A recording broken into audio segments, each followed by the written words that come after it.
اووم درس ته ښه راغلاست. په شپږم درس کې مو د ساکن نون او تنوین دوه حکمونه بیان کړل، د اخفا حکم او د اقلاب حکم. یعنې په هغه وخت کې به چې 15 توري د اخفا راغلل، موږ به د ساکن نون او تنوین څخه وروسته اخفا کوله، او هغه وخت به چې د با توری راغلل نو هلته به مو اقلاب کوله. په ننني درس کې غواړم تاسو ته د شمسي لام او قمري لام په باره کې معلومات درکړم چې په کوم وخت کې موږ په قرآن کریم کې د لام توری ادا کولی شو او په کوم وخت کې یې نشو ادا کولی. هغه توري به زه ټول تاسو ته بیان کړم، او همدارنګه په کوم ځای کې او په کوم وخت کې موږ کولی شو په قرآن کریم کې وقف وکړو او یا هم دمه وکړو. دا چې موږ څرنګه کولی شو دمه وکړو، آیات کې کوم تغییر راځي نه راځي، دا مسایل به نن په نننۍ ویډیو کې تاسو ته بیان کړم. ویډیو تر پایه راسره وګورئ. په قرآن کریم کې ډېر داسې ځایونه راغلي دي چې بعضې وخت موږ کولی شو د لام توری ادا کړو او بعضې وخت نشو کولی د لام توری ادا کړو. په هغه وخت کې چې موږ نشو کولی د لام توری ادا کړو، هغې لام ته د شمسي لام توری ویل. په هغه وخت کې چې موږ نشو کولی چې موږ کولی شو د لام توری ادا کړو، هغې ته قمري لامونه ویل کېږي. لومړی راځم دوی ته چې شمسي لام څه ته وایي، او وروسته له هغې څخه بیا تاسو ته قمري لام بیانوم. شمسي لام کله چې له لام څخه وروسته د طا، ثا، صاد، را، تا، ضاد، ذال، نون، دال، سین، ظا، ز، شین، لام توري راشي، نو دلته لام نه تلفظ کېږي بلکې هغه توری ادا کېږي یا تلفظ کېږي. یعنې د لام د تلفظ کولو یا د لام د ادا کولو څخه موږ ډډه کوو. دې ته شمسي لام وایي. او دلیل یې دا دی چې موږ دغه لام نه تلفظ کوو چې دغه توري او د لام د تورو ترمنځ مخرج چې دی فاصله ډېره لري. یعنې لام چې ادا کېږي او دغه توري چې ادا کېږي د مخرجونو ترمنځ فاصله ډېره ده، یعنې ډېره فاصله لري. نو له همدې امله موږ دغه توري څخه مخکې لام نه ادا کوو. یعنې که چېرته د لام توری راشي او وروسته له دې څخه دغه توري راشي، نو موږ لام نه ادا کوو. د بېلګې په توګه د الشمس په کلمه کې الف دی، لام، شین، میم او سین، یعنې لیکل شوی الشمس دی. نو موږ الشمس نه ادا کوو بلکې الشمس ادا کوو، چې لام موږ دلته نه ادا کوو ځکه شین د شمسي تورو له جملې څخه دی، یعنې د شمسي لام له تورو څخه دی. نو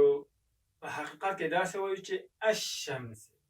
یعنې الشمس مو تبدیل کړلو په الشمس باندې.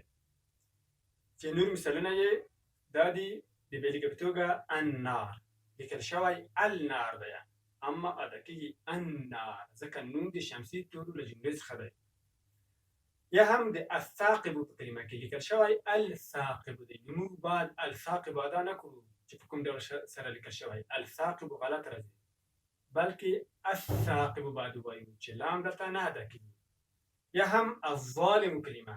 الظالم کلمه کې لام نه ادا کېږي، لیکل کېږي اما ادا کېږي نه. الظالم غلط راځي، الظالم باید ادا شي. او یا هم د الصافات په کلمه کې،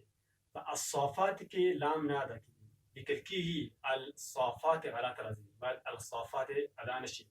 الصافات باید ادا شي. یعنې که چېرې له لام څخه وروسته دغه توري چې ما یادونه وکړه مخکې دغه توري راشي، نو موږ باید د لام توری ادا نه کړو. دې ته شمسي توري وایي، د شمسي لام توري.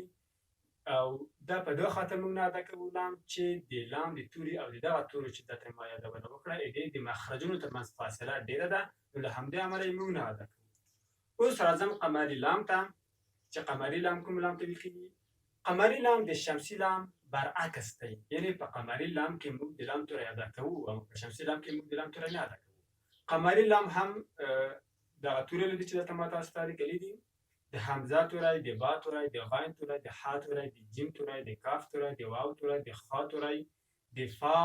توری، د عین توری، د قاف توری، د یا توری، د میم توری، د کوچنی ها توری. یعنې که چېرې له لام څخه وروسته دغه توري راشي په قرآن کریم کې، نو موږ باید د لام توری ادا کړو. اما د شمسي لام توري که چېرې راشي، نو موږ باید د لام توری ادا نه کړو. مثالونه تاسو ته بیانوم. العالمین، دا ته تاسو وګورئ لام راغلی دی، د لام څخه وروسته د عین توری راغلی دی. عین د شمسي تورو له جملې څخه نه دی، د قمري تورو له جملې څخه دی. یعنې داسې نه وایو چې عالمین، لکه په شمسي توري کې چې الشمس به ومو به الشمس ویلو دلته لام ادا کېږي العالمین باندې وایو یا الحج حج باید ونه وایو الحج باید وایو ځکه چې دا لام څخه وروسته د ح توری راغلی دی ح د قمري تورو له جملې څخه ده یا هم په البرق کلمه کې په البرق کلمه کې د لام څخه وروسته د با توری راغلی دی او د با توری د قمري تورو له جملې څخه دی برق نه وایو البرق وایو یا هم القرآن کلمه په القرآن کې د لساکن لام څخه وروسته د قاف توری راغلی دی چې قاف توری د قمري تورو له جملې څخه دی یا هم المائده په المائده کې د لام څخه وروسته د میم توری راغلی دی چې د میم توری د قمري تورو له جملې څخه دی یعنی هغه توري چې قمري دي که چیرې له ساکن لام څخه وروسته دغه توري راشي نو موږ باید لام ادا کړو او هغه توري چې شمسي دي که چیرې له لام څخه وروسته دغه توري راشي نو موږ باید لام ادا نه کړو چې بلکې مې تاسو ته بیان کړل دغه توري باید تاسو زده کړئ او کله مو چې قرآن کریم تلاوت کولو نو دغه تورو ته باید پام وکړئ اوس راځم تاسو ته وقف بیانوم چې په کوم وخت کې موږ کولی شو په قرآن کریم کې وقف وکړو یعنې ودرېږو یا دمه وکړو او هغه آیات یا کلمه چې موږ دمه کړې ده د هغې حالت څرنګه کېږي هغې کې تغییر راځي او که تغییر نه راځي دا به زه تاسو ته بحث کوم لومړی راځم دې ته چې وقف څه ته وایي وقف په لغت کې درېدلو ته وایي یعنې سټاپ درېدل دمه کول په تجوید کې د تجوید په علم کې د غږ بندول دي یا د نفس یا دمې تازه کولو ته وقف وایي یعنې موږ خپل غږ تازه کوو خپله دمه تازه کوو نفس مو درېدلی دی اوس غواړو نوی آیات شروع کړو په نوې انرژۍ سره نو دې ته وقف وایي کله چې موږ وغواړو په یوه کلمه کې وقف وکړو یا ودرېږو نو بېلابېل حالتونه لري بېلابېل ډولونه لري چې زه به یې تاسو ته بیان کړم که چیرې د کلمې وروستی توری ساکن یا د مد د تورو څخه وي د وقف په حالت کې هیڅ تغییر نه کوي او په هماغه بڼه وقف ترسره کېږي لکه امن خلقنا وادخلي جنتي ولا تسرفوا که چیرې موږ وغواړو په یوه کلمه وقف وکړو او په هغه کلمه کې په هغه توري چې مو وقف کړی دی هغه توری که چیرې ساکن وي یعنې زور زیر او پیښ ونه لري او یا د مد له تورو څخه وي د مد توري درې دانې دي الف یا او واو دا د مد توري دي یعنې که چیرې دغه توري په قرآن کریم کې راشي د دې څخه د الف څخه مخکې زور راغلی وي د یا څخه مخکې زیر راغلی وي او د واو څخه مخکې پیښ راغلی وي دا ته مد کېږي دا د مدي تورو له جملې څخه دي که چیرې موږ په یوه کلمه باندې وقف وکړو او د هغې کلمې وروستی توری یا ساکن وي او یا هم د مد د تورو څخه وي نو د وقف شوې کلمې په تلفظ کې هیڅ تغییر نه راځي په هغه ډول چې لیکل شوې ده په هماغه بڼه باید ادا شي لکه امن خلقنا وګورئ په خلقنا کې که چیرې موږ ودرو خلقنا ادا کوو یعنې هیڅ تغییر نه راځي لکه خلقنا چې لیکل شوی ادا کېږي هم خلقنا یا ودخلي جنتي جنتي په کلمه کې که چیرې موږ ودرو جنتي چې په کوم شکل سره لیکل شوی دی په هماغه شکل سره موږ ادا کوو ځکه د جنتي په کلمه کې د یا توری چې دی د مد د تورو څخه دی جنتي د یا توری د مد د تورو څخه دی نو هیڅ تغییر نه پکې راځي یا هم د ولا تسرفو په کلمه کې د ولا تسرفو په کلمه کې وروستی توری چې موږ وقف په هغه کوو یعنې ودرېږو پرې د واو توری دی د واو توری د مد له تورو څخه دی نو دلته په دغه کلمه کې هیڅ تغییر نه راځي یعنې ولا تسرفو هم لیکل کېږي او هم ادا کېږي ولا تسرفو یعنې په کومه بڼه چې لیکل شوی په هماغه بڼه یې موږ تلفظ کوو او یا یې هم ادا کوو بل حالت دا دی چې د کلمې وروستی توری که چیرې متحرک وي یعنې زور زیر او یا پیښ ولري او یا تنوین ولري یعنې دوه زورونه دوه زیرونه او یا دوه پیښونه که چیرې ولري د وقف په حالت کې وروستی توری ساکن کېږي یعنې که چیرې موږ په داسې یوه کلمه باندې په قرآن کریم کې ودرېږو چې هغه کلمه زور زیر او پیښ لري یعنې متحرک وي او یا هم دوه زورونه دوه زیرونه دوه پیښونه ولري یعنې تنوین ولري نو هغه توری چې موږ په هغه باندې وقف کوو هغه باید ساکن شي یعنې حرکت ورڅخه لرې شي لکه عذاب علیم کلمه ده په علیمون کې که چیرې موږ ودرېږو نو دا باید علیمون ادا نه کړو یعنې داسې ونه وایو چې عذاب علیمون او بیا ودرېږو بلکې داسې باید ادا کړو عذاب علیم علیمون په علیم باندې تبدیلوو دلته ځکه دلته موږ ودرېدلو اما که چیرې ونه درېږو ادامه ورکړو عذاب علیم بیا وایو اما که چیرې وغواړو دمه وکړو وقف وکړو نو میم توره چې دی دوه پېښونه لري نو دا ساکن کوو یعنې دا دوه پېښونه ورڅخه لرې کوو او بیا موږ ودرو عذاب الیمون په عذاب علیم باندې تبدیلوو. که چیرې داسې یوه کلمه وي چې په اخر کې یې یا په وروستی توره یې د تانیث تا وي یعنې هغه کوچنی ها چې په سر باندې دوه تورې لري هغې ته د تانیث تا وایي او هغه تا متحرکه وي د وقف په حالت کې په ساکنه ها تبدیلېږي یعنې هغه تا په ها باندې تبدیلېږي که چیرې موږ په هغه تا باندې ودرېږو. د بېلګې په توګه د لمزتین کلمه که چیرې موږ وغواړو په قرآن کریم کې د لمزتین په کلمه باندې ودرېږو یا وقف وکړو نو دا باید لمزتین تلفظ نه کړو دا باید لمزه تلفظ کړو یعنې لمزتین په لمزه باندې تبدیلېږي ځکه چې د تانیث تا د وقف په حالت کې په ها تبدیلېږي. بل حالت دا دی که وقف شوی توری د فتحه تنوین ولري یعنې داسې یو تنوین وي چې فتحه دوه زورونو ته وایي یعنې د دوه زورونو تنوین ولري د وقف په حالت کې په مادي الف تبدیلېږي لکه کتابا په کتابا تبدیلېږي. که چیرې داسې یوه کلمه وي چې د هغې وروستی توری دوه زورونه ولري زیرونه البته نه دوه پېښونه البته نه یعنې تنوین ولري خو د دوه زورونو تنوین ولري نو هلته موږ هغه تنوین په الف باندې تبدیلوو په مادي الف باندې یعنې مد هم پکې کوو یو الف یې اوږدوو. د بېلګې په توګه کتابن دی دلته که چیرې موږ ودرېږو کتابن نه ادا کوو کتابا وایو کتابن کتابا باندې تبدیلېږي که چیرې موږ وقف وکړو یعنې ودرېږو.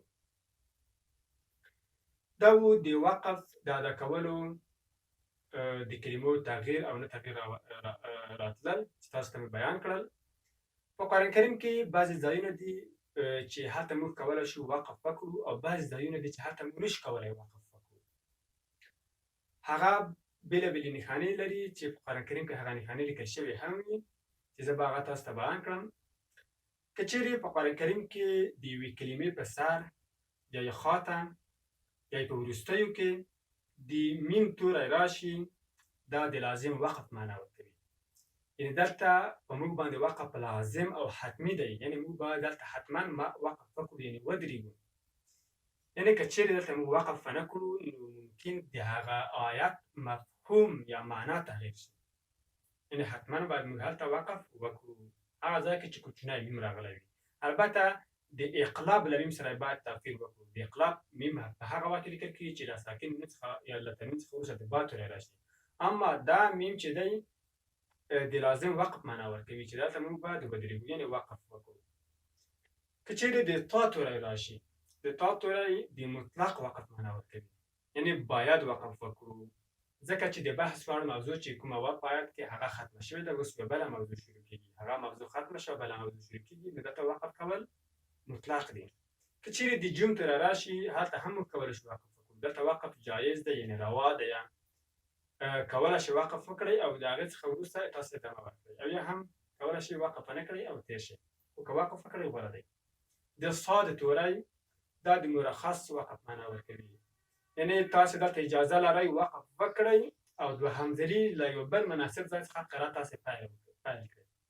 که چیرې د لام توری راشي دا د لام معنا ورکوي یعنې دلته وقف تاسې نشئ کولی. د لام توری که چیرې په قرآن کریم کې راغللو د یوې کلمې په سر باندې هلته تاسې د وقف اجازه نه لرئ هلته تاسې باید ونه درېږئ ځکه چې دلته که چیرې موږ وقف وکړو په مفهوم کې تغییر راځي او که چیرې موږ وقف وکړلو باید له یو مناسب ځای څخه له شا څخه بېرته شروع وکړو او دغه آیت د لام سره د لام د توری چې راغلی دی هلته یې وصل کړو یعنې په لام کې موږ باید ونه درېږو. که چیرې د صاد توری راشي یا د صاد توري په ځای په بعضو قرآن کریمونو کې د صاد لام یا توری راځي صدي دا دا معنا ورکوي که چیرې تاسې ادامه ورکړئ له وقف کولو څخه غوره ده یعنې کولی شئ وقف وکړئ خو که ادامه ورکړئ یعنې وقف ونه کړئ او تېر شئ نو دا به غوره وي بهتره ده. که چیرې د قاف لام یا توری راشي یا په بعض د قاف لام یا قاف توری راشي نو دا معنا لري که چیرې تاسو وقف وکړئ یعنې ودرېږئ ادامه وکړئ دا به غوره وي نسبت دې ته چې تاسو ادامه ورکړئ. کولی شئ ادامه هم ورکړئ اما که چیرې تاسو ودرېږئ دا به بهتره وي دا به غوره وي. په بعضو قرآن کریمونو کې دوه درې نقطې راځي سر په سر او په دوه ځایونو کې راځي، یعنې درې نقطې یو ځای وي، درې نقطې بل ځای وي. دا معنا ورکوي چې تاسو کولی شئ په دغه دوو ځایونو کې په یوه ځای کې یعنې وقف وکړئ، یعنې تاسو اجازه لرئ چې یا په دې ځای کې ودرېږئ او یا په دې ځای کې ودرېږئ. داسې مه کوئ چې په دواړو ځایونو کې تاسې ودرېږئ، یعنې له دغو دوو ځایونو څخه تاسې په یوه ځای کې وقف وکړئ. چېرې تاسو دغه درې نښانې راشي، یعنې دغه درې نقطې چې دي څنګ په څنګ که چېرې راغللې، تاسې یا د یوې نقطې سره کولی شئ چې وقف وکړئ یعنې ودرېږئ، او یا هم له بلې نقطې سره. دا و د وقف مسایل چې تاسو ته مې بیان کړل. رسول الله صلی الله علیه وسلم به کله چې قرآن کریم تلاوت کولو، نو کله به یې چې یو آیات ختم کړلو، ده به وقف کولو، یعنې د هر آیت په پای کې به د وقف کولو. یو آیت به خلاص کړلو وقف به یې وکړلو، بل آیت به یې خلاص کړلو وقف به یې کړلو. داسې به یې نه کولو چې یو آیت له بل آیت سره په یوه غږ سره ټول یو ځای ووایي. یعنې غوره موږ ته هم همدا ده چې د رسول الله صلی الله علیه وسلم په طریقه سره قرآن کریم ادا کړو. دا و د وقف مسایل چې تاسو ته مې بیان کړل، همدارنګه د شمسي لام او قمري لام مسایل. په دې هیله چې له دې ویډیو څخه مو ډېر شیان زده کړي وي، ویډیو مو له نورو ملګرو او دوستانو سره هم شریکه کړئ، تر څو تاسو هم په دغه جاریه صدقه کې ونډه واخلئ. که چیرې کوم وړاندیز لرئ، کوم پوښتنه لرئ، نو د همدې ویډیو لاندې له موږ سره شریکه کړئ. تر بلې ویډیو پورې مو په الله تعالی سپارمه، په کارونو کې مو بریالي اوسئ.